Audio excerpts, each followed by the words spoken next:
All right, I'm getting a thumbs up. Time to get rolling. All right, we are good. Welcome to the Schumacher Flex Commons of Moody Memorial Library for today's Baylor Libraries Author Series presentations. And before I say anything else, well, why are we doing these Baylor author presentations? Because we have a wonderful series with the provost and president. Their readers meet the authors. It's about 5 books, but they have to be authored by Baylor faculty, and they have to be single authored monographs. So there's a lot that happens outside of that. So that's why it's important for us to have our library author series, and whether it's additional people outside of our faculty or alums. Sometimes we do alums. So just wanting to provide the context for that. And I'm Jeffrey Archer, Dean of Libraries, Museums, and the Press. I'm pleased that each of you have come to engage in this important conversation. Academic libraries are not only spaces with modern universities that contain resources and facilities that foster research and learning, but also a place that encourages conversation and inspires new ideas, growth, and learning. Before I introduce today's featured author, it's important that we remember those who came before us on land we gather together today.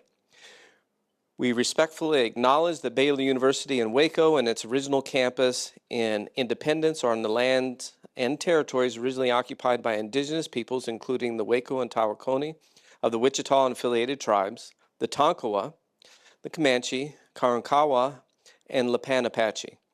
These indigenous peoples were dispossessed of and removed from their lands over centuries by European colonization and American expansionism.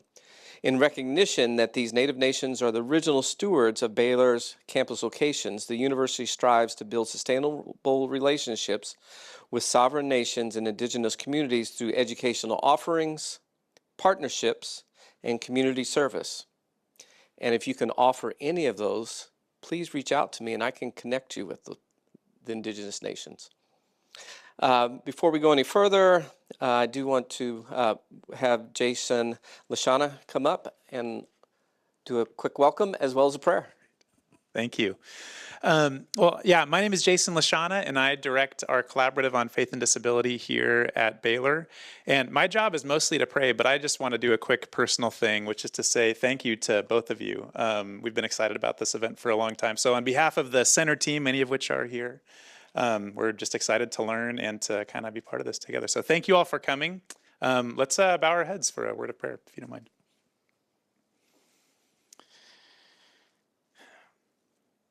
Lord, we do thank you for this season, for this time of year, with all that's going on in the semester and in this Holy Week.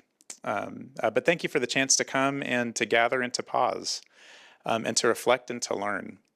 Thank you for Melody, for Dr. Escobar, who we know this book, this work is the fruit of not just academic interest, although there is that, not just curiosity, although there's that, but of a genuine heart and desire to care and to understand what it means to belong. And just thank you for the ways that she has really dived into those things intellectually and in research, but just as a whole person. So we look forward to learning and to just gleaning from this conversation. And we ask that you would open our hearts and open our minds to what you would have us learn and then even implement maybe as a result of this. So thank you. We give this to you in Jesus' name. Amen. Amen. And one quick welcome to those who are online and part of the Disability Ministry Network. Thanks for tuning in and others online. And for the rest of the welcomes, back to Dean Archer.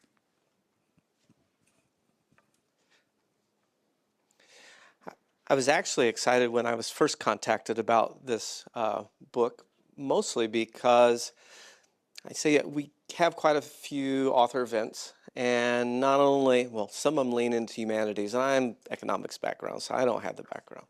But as a grandfather to a nonverbal autistic grandson, and also the challenges my own son had with disabilities, this also helps me reframe how I can look at things. So thank you. So before I do that, I just want to acknowledge, because sometimes things are abstract. We hear Baylor University Press. Okay, well, that's an abstract thing. So in the back, we have David Nelson, who is the director of the press. We have Kay Jarrell in the back, who is the assistant editor. We have Michelle McCabe, who is here, the associate director. And now we have Josh Mobley, the latest addition to the press, who's the associate director of sales, marketing, and publicity. So it's good just to put faces with the abstract Baylor University Press. So we have Melody Escobar, is a postdoctoral research associate in the Baylor Collaborative on Faith and Disability. Her research and publications in Christian spirituality and practical theology focus on families who experience disability, innovative models of ministry, and curriculum advancing inclusion and belonging in academic and spiritual life. She lectures in religion and disability, eco-justice, and mysticism, and is the author of the volume under discussion today, Revelations of Divine Care, Disability, Spirituality, and Mutual Flourishing, that was recently published by Baylor University Press. Dr. Escobar will be interviewed by Devan Stahl, who serves as Associate Professor of Bioethics and Religion at Baylor University and Adjunct Associate Professor in the Department of Education, Innovation, and Technology at the Baylor College of Medicine. She received her PhD in Healthcare Ethics from St. Louis University and her MDiv from Vanderbilt University. She specializes in disability theology, bioethics, and the visual arts with medicine. Dr. Stahl volunteers as a clinical ethicist consultant for the supportive and palliative care at Baylor Scott & White, Hillcrest, and has trained as a hospital chaplain. She is the author of Disabilities Challenge to Theology, Genes, Eugenics, and the Metaphysics of Modern Medicine, which was featured as part of the Provost Readers Meet the Authors series in the fall. And she hosts the popular podcast, Bioethics for the People. And from that, we will turn it over.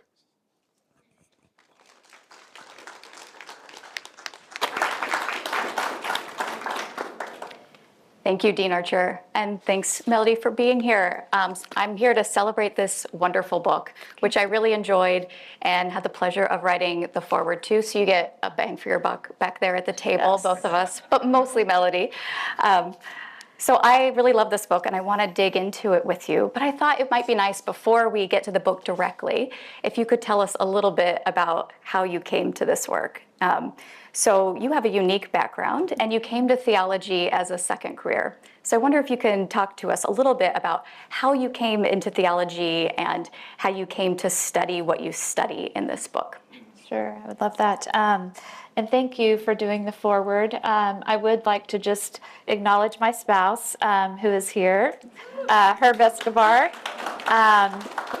Actually, he could be up here and interviewed because he had to read the manuscript 3 times. And I'd like to thank Sharon Carter and Eric Carter for their warm welcome of our family's story and of my work, and our wonderful staff at the center. So I didn't want to forget to thank all of you for your support. Again, this book would not have been possible without everyone's wonderful support and just encouragement to get it done. You know this from doing books yourself. Mm-hmm. Yeah, so I really tried to be intentional and reflective about my journey in the introduction to the book, and to honor that and live into it. Sometimes it's painful to look back and see different curves in the path, and I had been in a corporate communications role for about 15 years, and I had kind of become disconnected from the purpose in my work, and took a hiatus and did, what we call maybe a spiritual autobiography or a spiritual review of my life, and really felt God calling me to the church.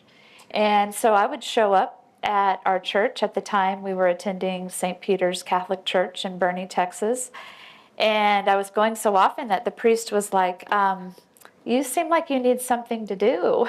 I was like, well, not really. I just kind of want to hang out here.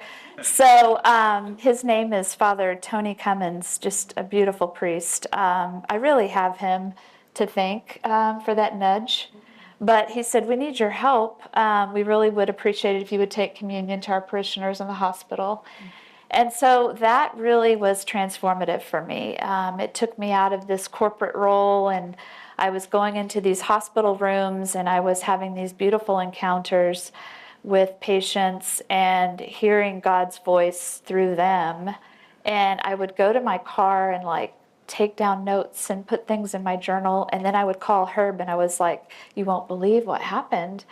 This, person told me this, I heard God, and he was like, that's very interesting. Drive safely and come home. I was like, okay. So I spent a lot of months doing that. And I think a common thread for me in my journey is just the sacredness of story, really being drawn into people's stories, loving to hear people's stories, learning so much about the human experience and our calling as Christians. And so that really pulled me in. I went on to become a chaplain resident at Christus Santa Rosa Hospital in San Antonio and received formal training as a chaplain.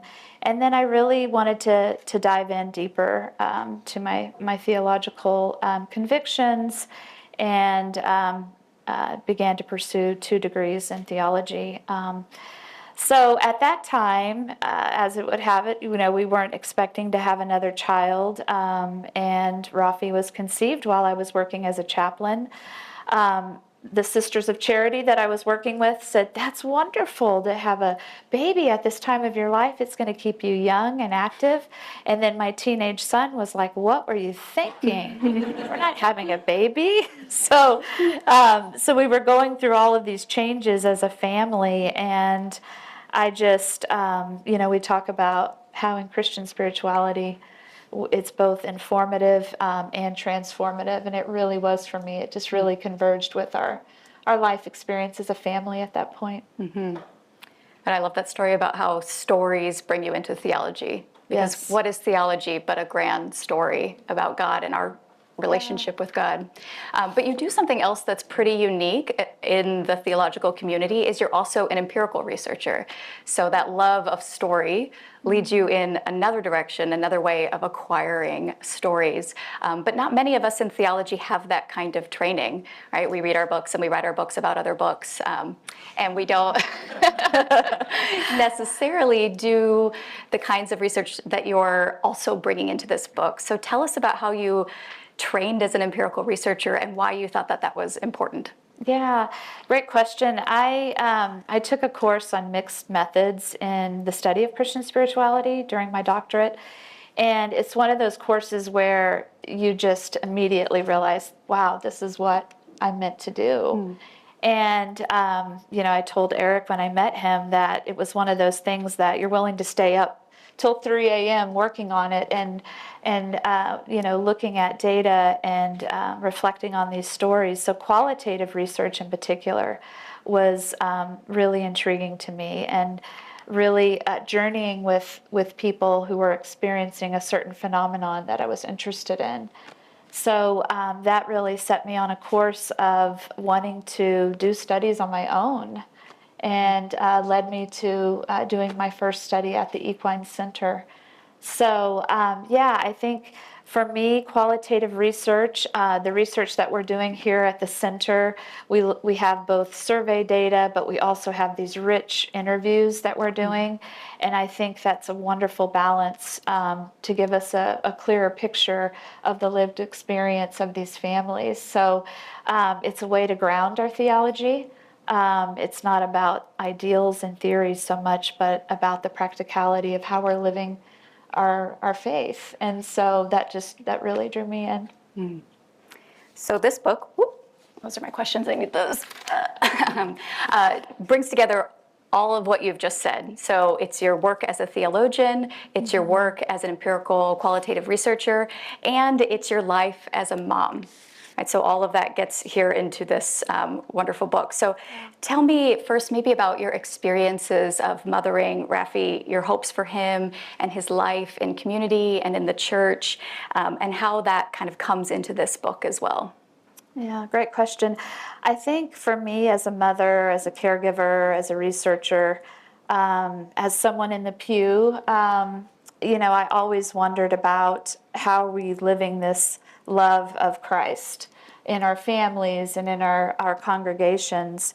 And so, there's some tender stories that I include that are very much a part of our family journey. And I know Herb and I both are, our deepest hope is that Rafi would be loved and known and cared for in school, in church, wherever we might be.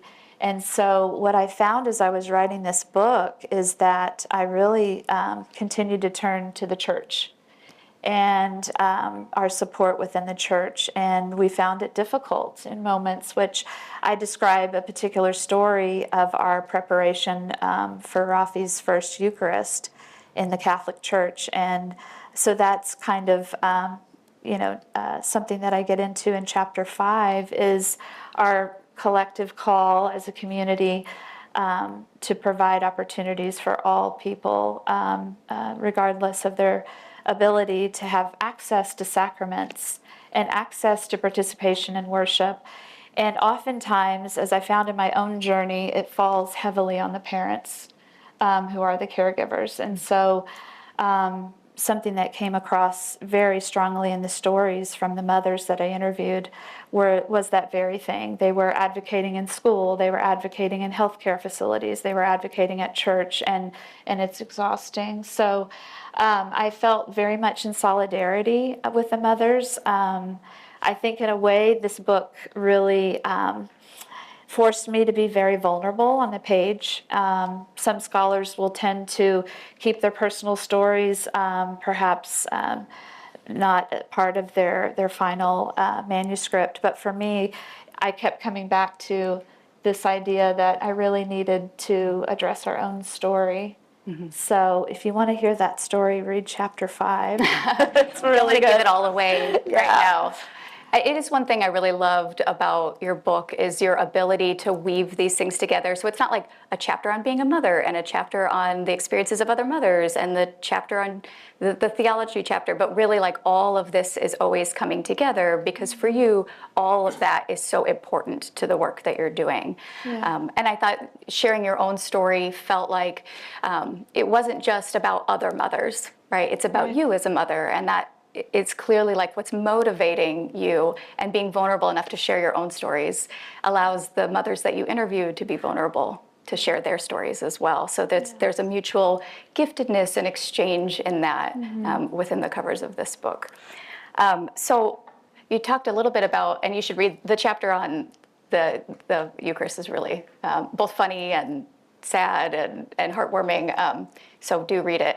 But the book isn't just about the church, right? So there are other places that the Spirit moves. There's other places where you're finding your growth in spiritual life. And some of those places might be unexpected and might be kind of smelly.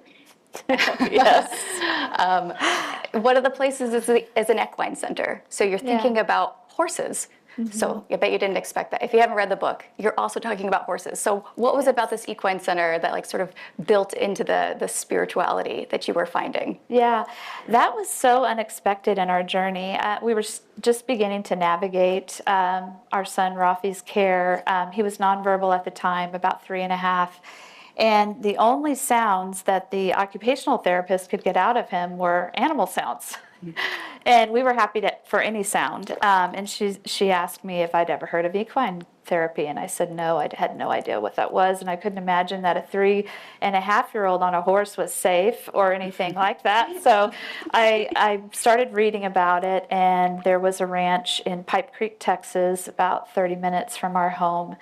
And we went out there, and I described kind of our first encounter with equine therapy there, which was also kind of comical, not knowing what to expect. And it was so transformative from that first moment that we entered that ranch to Rafi's experience with his horse and just journeying with the other families just opened up so much for me. Even our interconnectedness with all life, other creatures, and how the environment and nature heels. And so all of these things were kind of coming forward for me as I was in the midst of studying for my doctorate. And I just found, I think, something that still stays with us as a family is the uniqueness of that particular equine center. It was just a place where everyone was known by name. Everybody had a role. It didn't matter if you had a disability or not. It wasn't discriminatory in any way. It was just no nonsense, business as usual. You show up, you do what you're supposed to do, and I really appreciated that. Like, everything was very integrated that way, and I hadn't found that in another setting. And it's interesting because when we moved to Connecticut, right away we were like, we have to get Rafi connected to another equine center, and it wasn't the same. So it made me reflect more deeply on what was it about this place, this ranch in the Texas Hill Country that was so special. And so I think that deepened my own reflection in the book as well. And we just found that they had cultivated this sense where everyone truly belonged. And so we know John Swinton's work, how he says, you really belong if you're missed. And if somebody missed on a Saturday at the ranch, everybody was asking, where are they? How are they? And everybody knew everybody by name. We knew each other's likes and dislikes. And so it was such a different therapeutic setting too. We were going to speech and OT and all these other places, and this was outdoors. And you saw couples walking and holding hands while their children were off in the pasture. And it was just a whole different way. And I've written an article about that was published just around the holistic sense of that therapy for the whole family. Mm-hmm. So it was really special to be there. Mm. I've also heard you talk about, I think one of the first times I met you, you're like, do you think like animals have their own spirituality? And what about horses? Do horses have spirits and souls? Like, I don't know. But I feel like you have a special connection then because of this experience to horses. What do you think it is about horses? We don't ride turtles, although that'd be fun, or dolphins. There's something special about horses and their therapeutic kind of alliance with humans. What do you think that is? Yeah, gosh, it was such a new experience for me. Rafi was nonverbal at the time, and he was assigned to this horse named Bo, and Bo is this beautiful American quarter horse, brown with beautiful mane, and just magnificent creature. And I'd never really had experiences that much with horses, and I just really paid attention to how the horse responded to Rafi.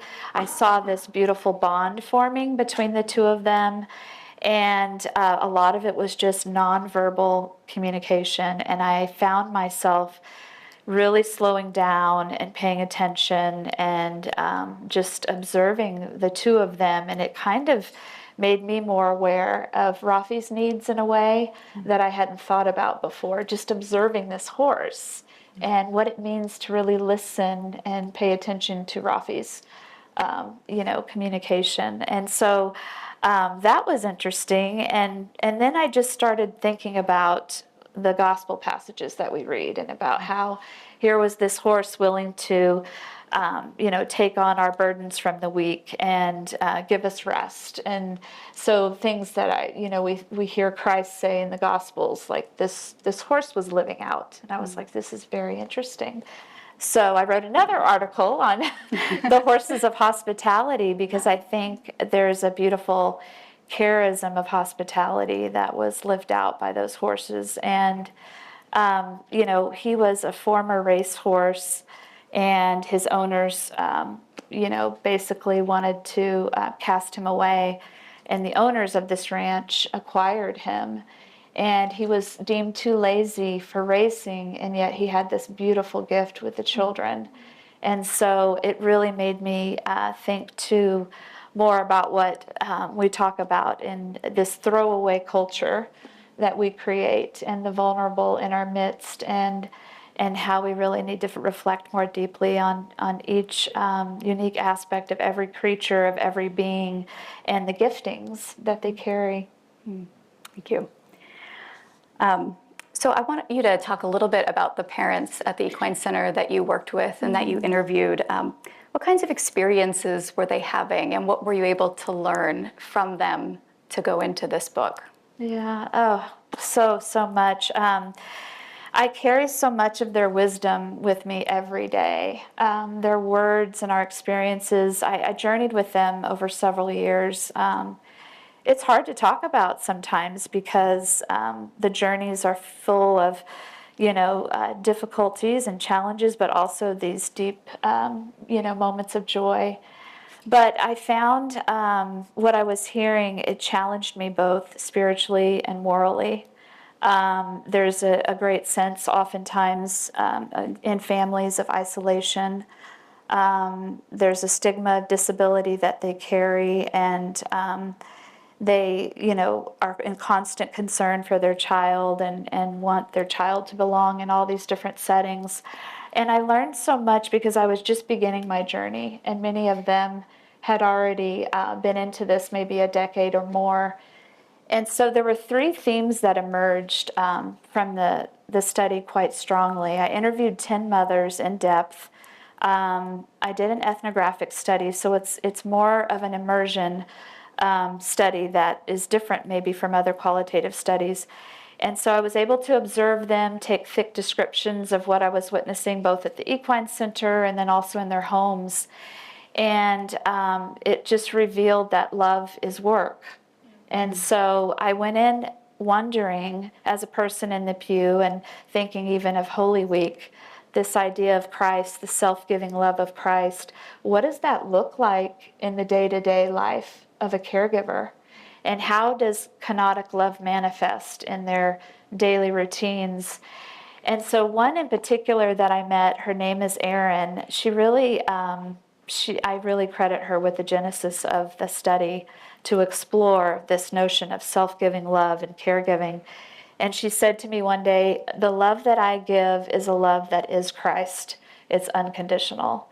And so I really set out on this journey with these mothers to reflect more deeply on how that is lived out for them. So one of the key themes was love is work. One of the mothers described it as love on steroids. And I hadn't heard that term before. And thinking about 1 Corinthians, that doesn't come up. So I was like, what does that mean exactly? And she described it as an overwhelming love, as an all-encompassing love, and as a love that never quits. And so there were also stories about the mother's health effects of constant caregiving. And of course, some of the situations were different based on the level of care and the level of need. But there was another mother who shared, I'm in a family who never sleeps. So there was a real concern around fatigue. And I would often think, I would interview them, and I would again go in my car. I wouldn't always call Herb, but I would go in my car and I would write notes and reflect. And so I felt like it was a social justice issue, that I could see people in our midst, in our community, who needed urgent rest. And but they also spoke of this amazing love that their child helped them realize. And this is just one quote, and I'll try to read some more as we go. But so Lisa was one of the mothers who was so blunt about surviving years without sleep and life as a vigilant soldier.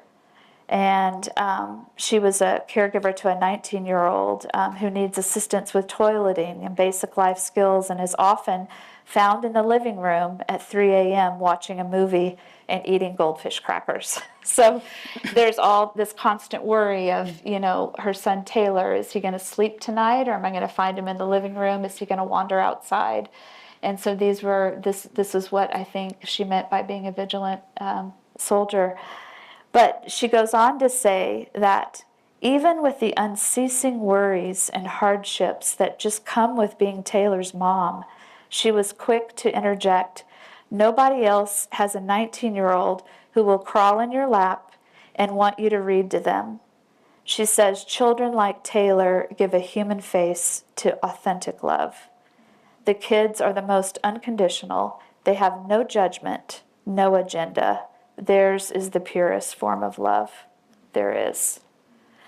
So her story, the second theme that came out evolved into how this love was transformative. It changed the mother's careers. It changed their parenting. It changed their marriages. It flipped everything for them.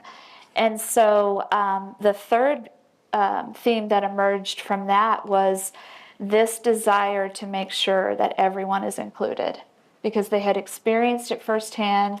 They have watched through their journey with their child and young adults how painful it can be to not belong and to not be included. And so those were the three major themes that resonated deeply across the interviews. One that was difficult, of course, to hear and to read was the exclusion in the church.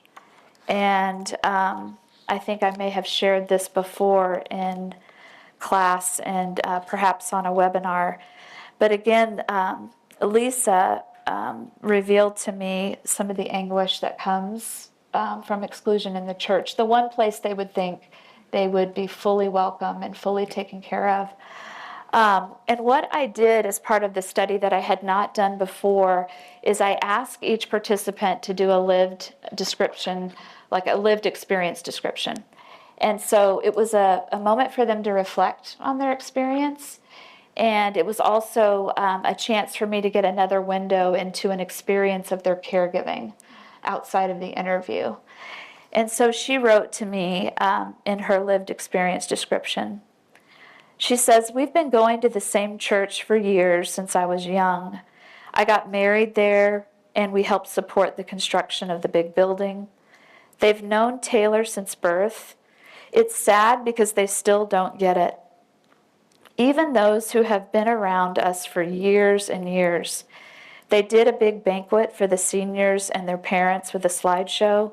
It's nice that they wanted to include Taylor, but have they not been paying attention all of these years? He is not going to go to this and sit through it and be able to handle it. He's not going to go up on stage. Things like that just make me know they're not paying attention. They've known me and Bob before Taylor was even a thought. And after all these years of knowing our family, they still don't get it." So these were tough stories to take back and to pray about and to reflect on. And it really, I think for me, cemented a call in this work for me to make a difference in the church in a big way. And it's part of something I carry every day, and I know our staff is always concerned about it and very focused on it. And so part of this is certainly to be in solidarity with these mothers, but also to let them know that I heard them and that I hope that they know that they are loved and cared for. The happy ending to this story, which I've also shared, is that Taylor's teachers knew him well, and they knew that he loved Whataburger. And so there's a happy ending to this story, because for his graduation, they had a cake made out of chicken fingers and gravy from Whataburger, his favorite. They got him a Whataburger t-shirt, which he absolutely loved, and he has like 10 of those. And then they got him this inflatable shake from Whataburger and put it outside his window by his home. And so the family was able to take the photos that they had hoped to take for his graduation by that inflatable shake that they got him. And so I think what it tells me is that definitely the importance of taking time to listen to these stories and to tend to them with great care. But also that there's something to be said about what we're talking about getting to know someone, their likes and dislikes, beyond their name, but what really makes them happy and what brings them joy, and figuring out how we can do that in spaces that we share together, whether it's in school or church. Mm-hmm. Thanks for sharing those stories. What I really liked about your book was both that the stories reflected what is difficult about parenting, what is joyous and lovely about parenting. So it gives you sort of this full range of emotions that I think a lot of parents will identify with. But it also isn't like trying to glorify the difficulties of this. It's like we have a problem.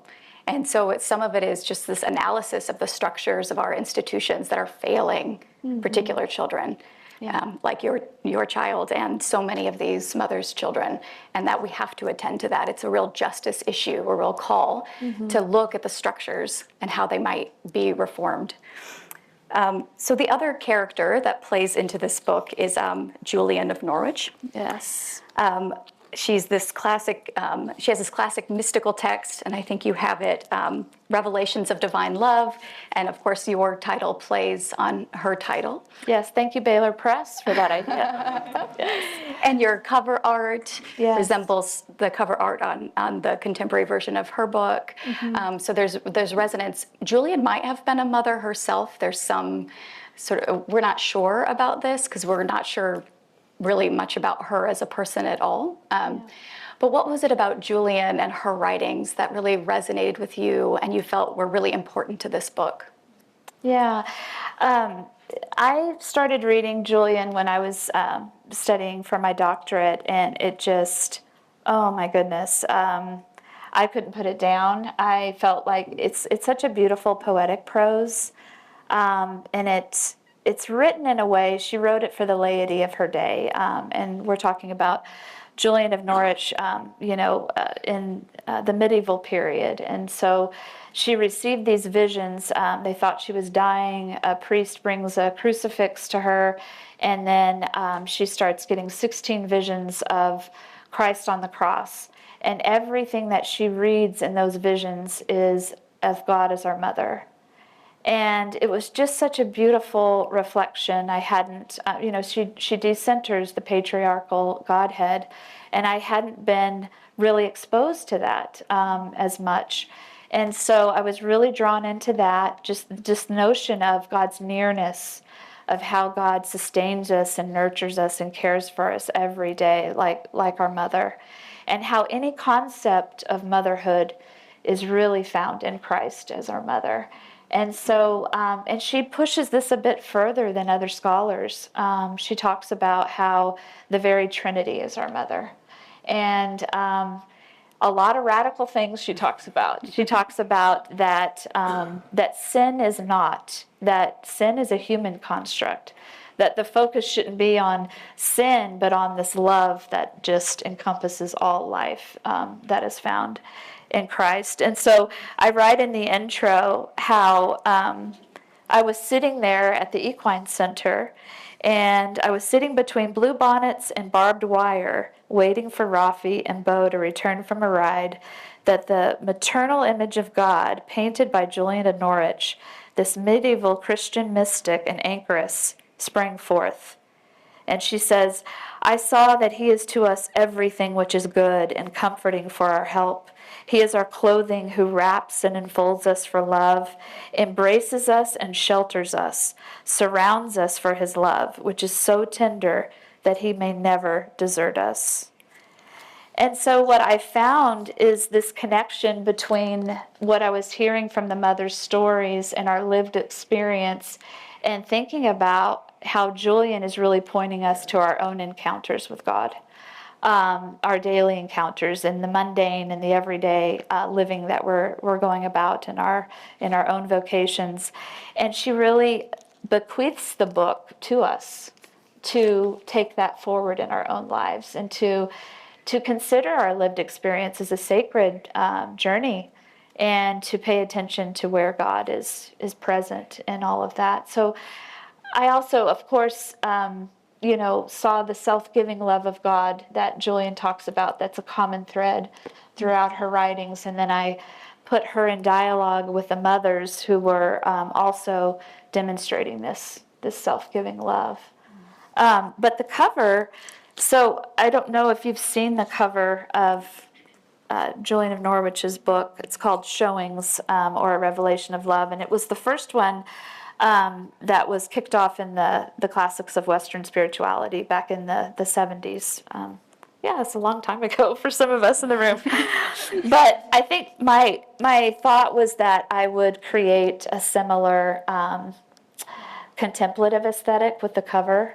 And that was what I set out to do. And at the time I was in Connecticut, and I was part of this artist group in our neighborhood. And I had this idea that, oh, I can do watercolors. I mean, I'll just go a few times and I'll figure it out.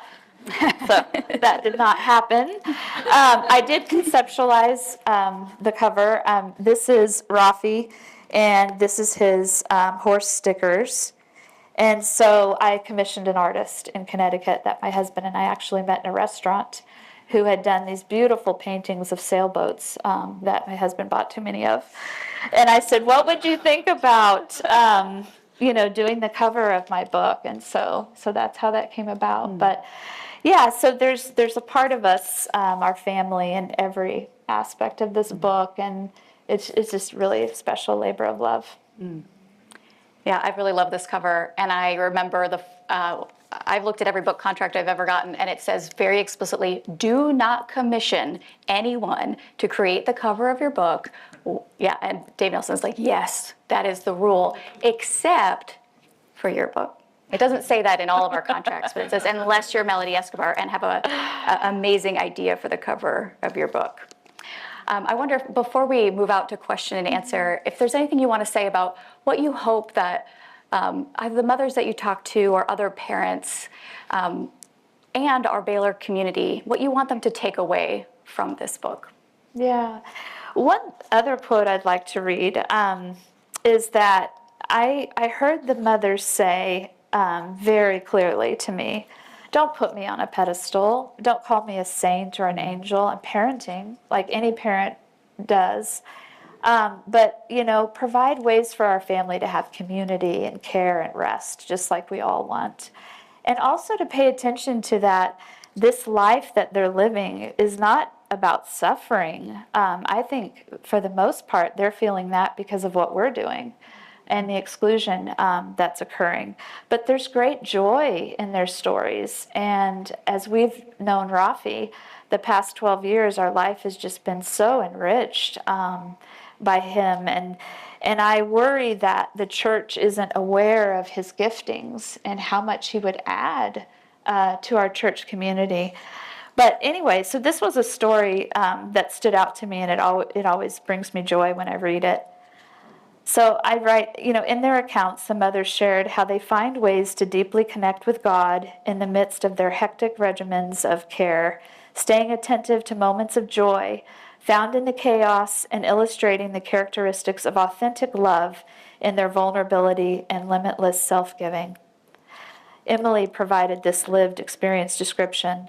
She says, a couple of weeks ago, our son Sean, who has Down syndrome, and likes to stick things in small holes, requiring her and her husband to retrofit doorknobs, lights, and furniture, had put his last pair of glasses in the couch. My husband was lifting the couch and putting in a wooden dowel when Sean and Alex run in naked and start dancing. We just laughed and said, this is our life. This is our crazy, crazy life. I mean, how many people go through this? It was a proud moment. Even though we were wrangling kids and boarding up our couch, it was a genuine happy time. This is our family. You have to laugh. That's all you can do. So there's just this deep joy in all of their stories, and I hope that that's something that stays with you all. And it's such a privilege. I would want them to know how much I appreciated just having this time with them, that their stories are very sacred to me, and that I hope they do bring about real change in the church. Thank you.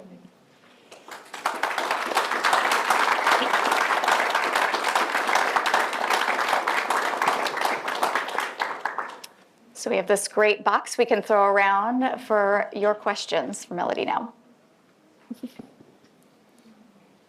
I'll ask a question. Hey, Melody. Thank Hey, you Elise. so much for sharing everything.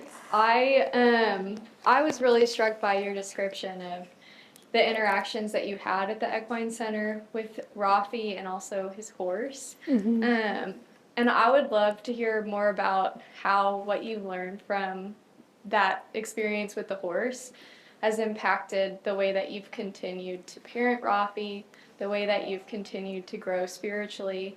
Can you share with us about how that's had a lasting impact on you? Sure, thank you.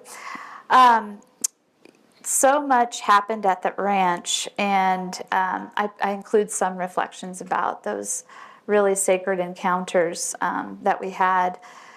I think for me, one thing that stood out was the instructor would tell us, it's really important for Rafi to have a sense of closure when the session is over with his horse, but it was also important for the horse. And so I always thought, well, I'm always thinking about Rafi. I'm not necessarily thinking about the horse. So it made me more attentive to the horse's role and the fact that they played a real character in this book. And in a sense became like an elder figure for me, carrying wisdom of their own, like an imprint of God in a way that I hadn't reflected on before. But Rafi and Bo had this ritual at the end of their sessions, and it was all about touch and nonverbal way of closing their session and saying goodbye. And I never imagined that Rafi would develop this relationship with a horse. And here I was trying as his mother to communicate with him and to understand the best way to meet his needs.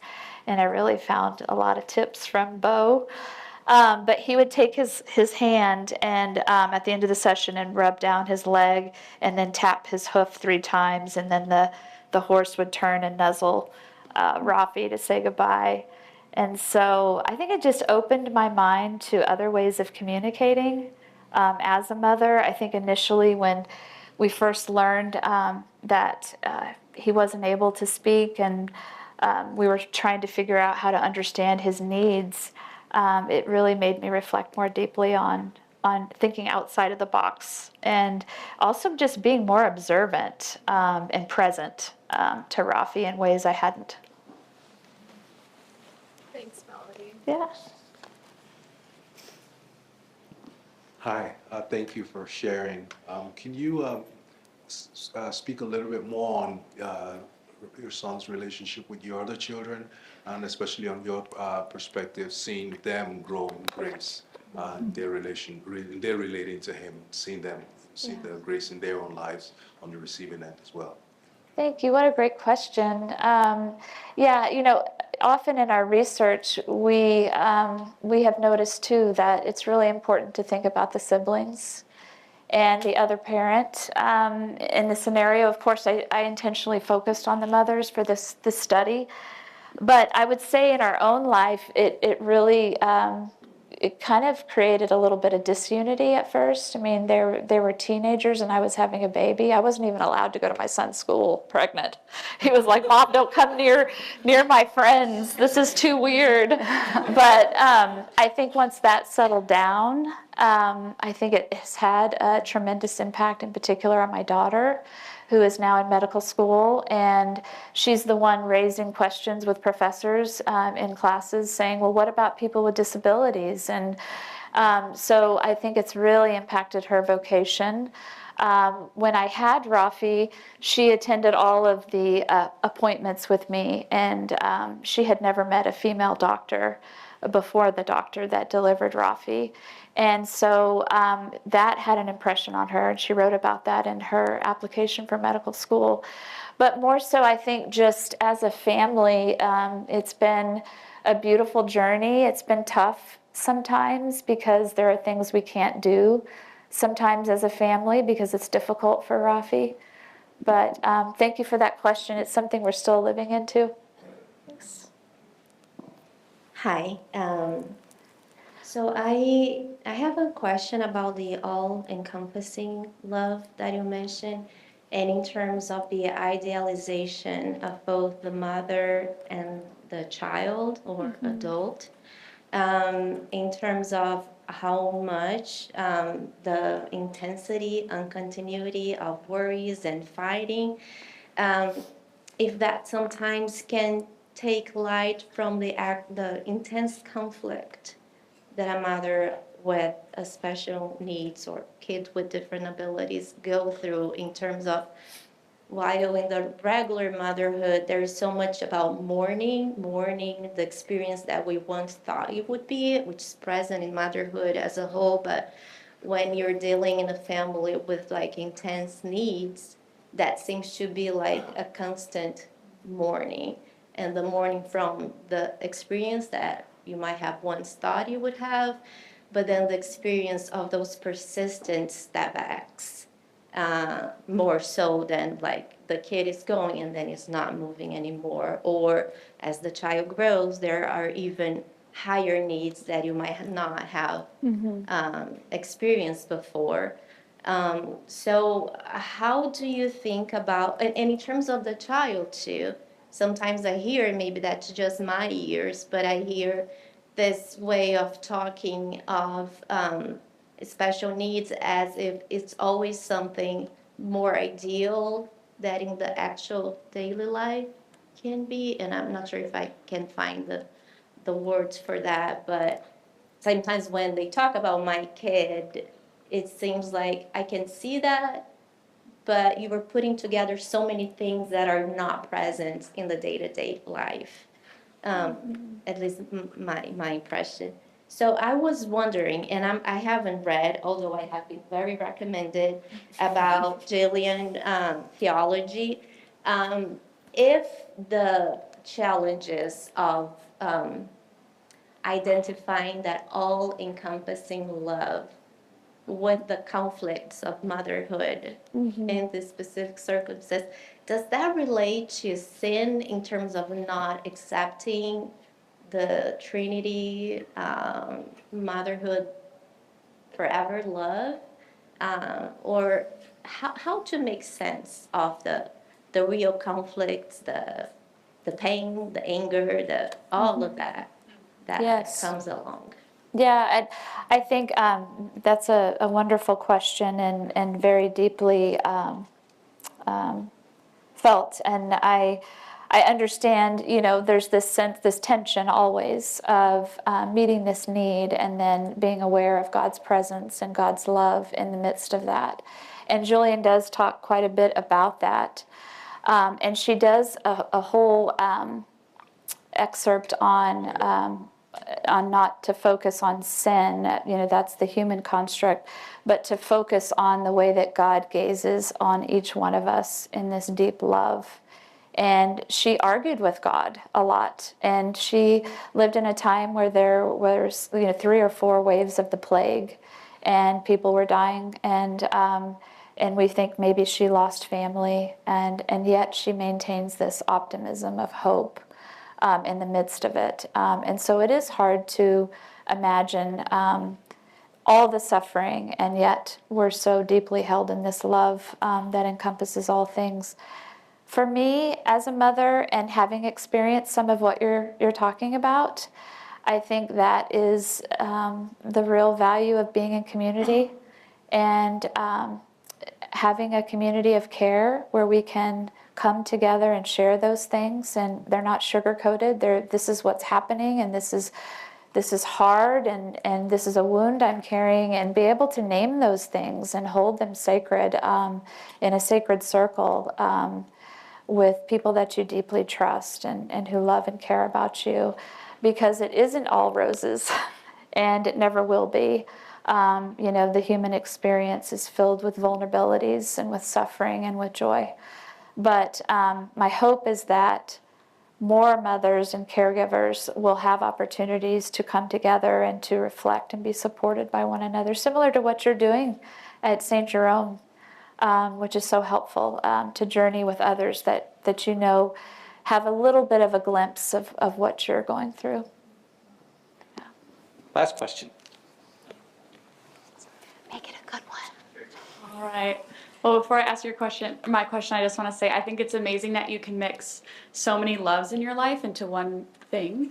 I think it's so cool that you were able to mix your personal story and mother's stories, and then the equine center, and then theology. Like, I don't know, it's so neat that God allows us to not just pick one path, but kind of mix it together. So I love that you did that in your book.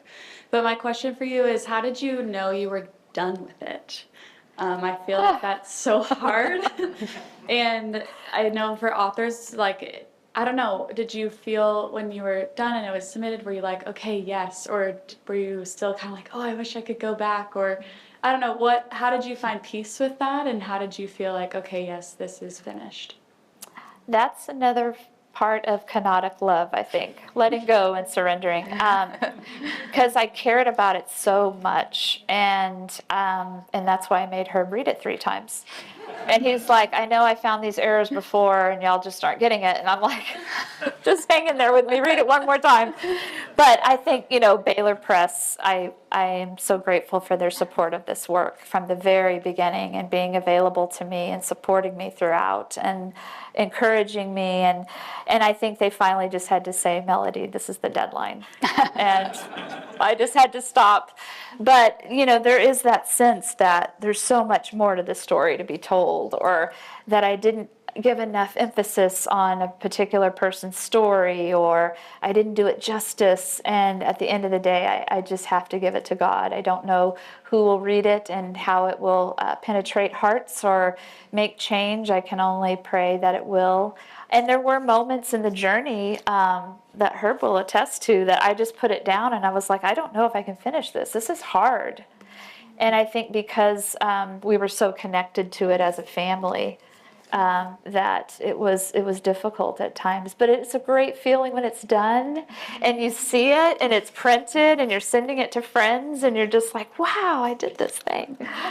So it's exhilarating, but it's a long process. I finished the study in 2020 and here we are, 2025, talking about the book. So it's a journey, but thanks for asking. Join me in thanking Dr. Escobar and sharing her book with us. Thank you.